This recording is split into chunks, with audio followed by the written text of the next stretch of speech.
Rejected by my family and left with nothing. How I turned betrayal into success. That day, I still remember it clearly. The light from the living room window cast over the old wooden table I'd sat at my whole life. My mom was busy in the kitchen, and I was sitting next to my dad, hoping for some praise for all the hard work I'd put into getting into my dream college. I had just received my acceptance letter, and all I wanted was a nod, a pat on the back from my dad. I had dedicated my whole youth to preparing for this moment. I had sacrificed weekends, turned down invitations to hang out with friends, everything for this one chance. But instead of praise, I heard the words that shattered everything. You're not going to college. I've decided to give the college fund to James. The name, James, felt like a knife to my heart. My younger brother, the one who had always been reckless, the one who constantly made mistakes. He was now getting everything I had worked for. No explanations, no apologies, just cold indifference. I couldn't believe what I was hearing. All the sacrifices I had made, all the sleepless nights, all the sweat and tears. I was being cast aside, and for what?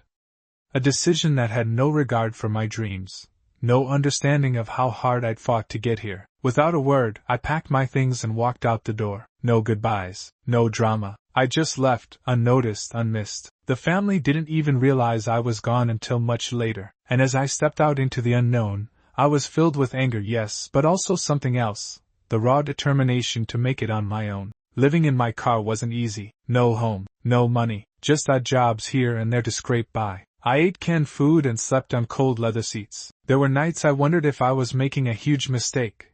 But the pain of betrayal was a constant fuel that kept me going. Then, in a forgotten corner of the city, I found a lifeline, a cheap room to rent. The landlady didn't judge me. She didn't ask questions. She just gave me a chance. And from that little room, cramped and dusty, I started rebuilding, not just furniture but myself. I started restoring old tables and chairs, selling them online. And little by little, I built something for myself. I stayed quiet about what was happening with James. I knew the family didn't care about me anymore, and I had no desire to involve myself in their drama. Meanwhile, James was spiraling, suspended from school, caught up in scandals, expelled, and then the calls started. From my mother, from my father, from the same people who had discarded me. They wanted me back, but I wasn't the same person they had cast aside. By the time they came crawling back, I was thriving. My small business had grown. I had customers who respected me, and more importantly, I had learned to respect myself. And when my mother begged,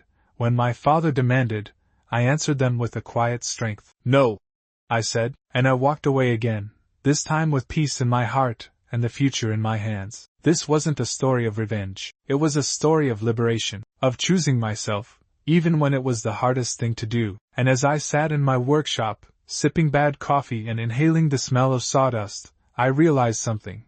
I didn't just survive. I had finally arrived. The family's desperation began to show. The calls didn't stop. My mom, always the mediator, left endless voicemails. Please come home, she'd say. It's not what you think. We need you. The guilt she tried to place on me, the shame she hoped would drag me back into their world, was almost unbearable. But I didn't let it. My father was a different story. He didn't beg like my mother. He demanded, with that cold authority he had always used to control me. You'll come back to the family. We'll make things right, he said. But they didn't understand. How could they?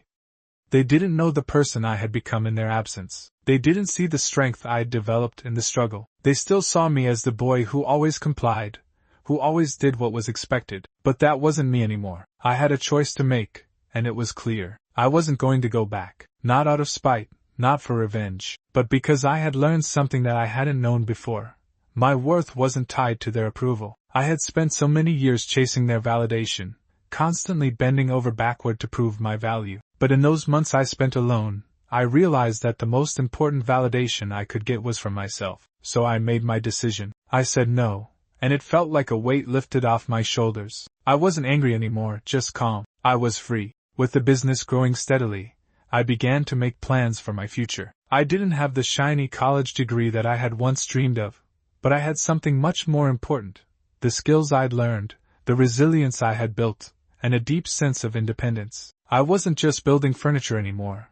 I was building my life. The more I worked, the more I realized that success wasn't just about what I could achieve in the world's eyes. It was about what I could achieve for myself. I didn't need my family's approval. I had everything I needed inside me to succeed. Eventually, my father showed up at my door. This time, it wasn't a demand. It was a plea. "I'm sorry," he said, his voice softer than I'd ever heard it before. "We made a mistake, but I knew better now. I wasn't going to fall into the same trap again. I had let them define me for so long, but now I understood that I could define myself. I'm not coming back," I said. He looked at me, and for a brief moment, I saw a flicker of disappointment in his eyes. But there was something else too, respect maybe. He didn't say anything after that, just nodded and turned to leave. I watched him go, and as the door clicked shut behind him, I felt an odd sense of peace wash over me. I had made my choice, and it had been the right one. As I sit in my workshop today, working on my latest project,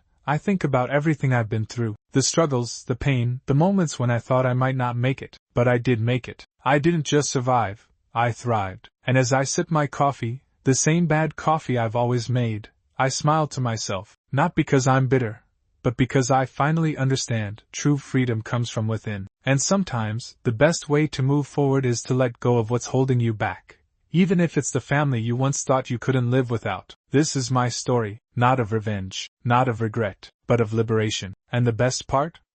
I know it's only just beginning. The months that followed were a blur of change. I moved forward, building a life I was proud of, one piece at a time. The workshop became more than just a place of work. It became my sanctuary. Every piece of wood I sanded, every table I restored, was a small victory. Each one represented my growth, my transformation from a boy desperate for approval to a man who had learned to stand on his own. There were times when the loneliness crept in, times when I would look at the successful college grads around me, with their shiny diplomas and well-dressed appearances, and feel a pang of doubt. But it was always fleeting, because when I looked at what I had built, when I saw my small business growing, and felt the pride of doing something with my own two hands, I knew that the path I had chosen was the right one for me. With a lot of hard work and perseverance, my furniture business began to gain traction. I advertised through word of mouth, using social media to showcase the pieces I restored. Slowly, the customers came. What started as a modest, small-scale operation turned into something bigger, more opportunities, more clients, and more money. It wasn't just the money that mattered though, it was the recognition. People weren't just buying tables or chairs, they were buying a piece of my story. They could feel the care and dedication I put into every piece. My work was more than just a transaction, it was an embodiment of resilience. I began to hire others, giving jobs to people who were also down on their luck, just as I once had been. And in doing so, I not only created a business, but a community, a group of individuals who shared in the struggle, the triumphs, and the process of rebuilding. As my business flourished, my family's situation seemed to crumble. James, my younger brother, who my father had handed the college fund to, was caught in scandal after scandal. His reckless lifestyle caught up with him, and before long, he was suspended from school, and eventually expelled. It wasn't long before the family's perfect image began to crack under the weight of their choices. I never gloated. I didn't take pleasure in their misfortune, but it was impossible to ignore the calls that started coming in. My mother, in tears, begging me to come home. My father, his voice softer this time, trying to make amends. "We made a mistake," they both said. But the truth was, it wasn't about a mistake.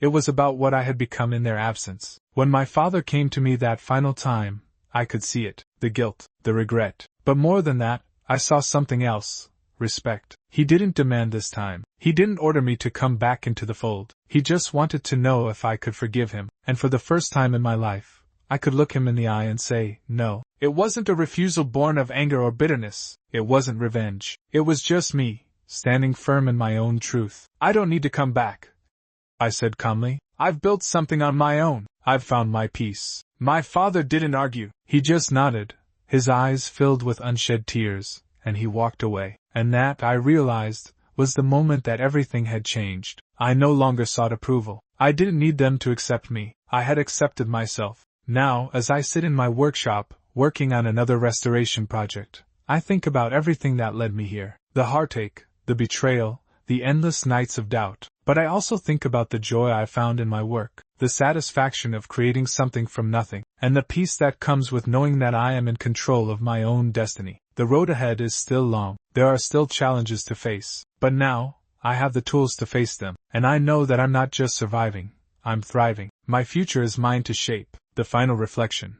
So if there's one thing I've learned through all of this, it's this: sometimes, the best thing you can do for yourself is to walk away from the people who never truly saw you. Sometimes, the hardest choice is the one that sets you free. And in the end, it's not about what you've lost, it's about what you've gained. A life lived on your own terms, a future that you've built with your own hands, and the peace that comes with knowing you are enough, just as you are. This is my story, not of revenge, but of redemption, not of anger, but of peace. And as I take one more sip of that awful coffee in my workshop that smells like sawdust and freedom, I know this: I didn't just survive, I've finally arrived.